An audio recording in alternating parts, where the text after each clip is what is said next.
Dahil birthday ni nanay, nagluto ako ng pansit. Ayan guys. Happy birthday in heaven, nanay. Yun. Grabing usok ko. May sumpo, may bagong balunan, may atay.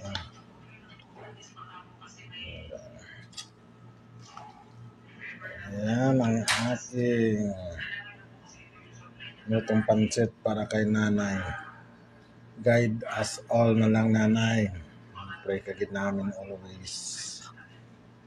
Ayan. Pansit para sa birthday ni Nanay Edith and Tita Annette.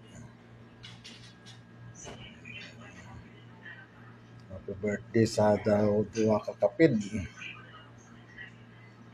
Ang nanay ko at saka kay Tita Annette.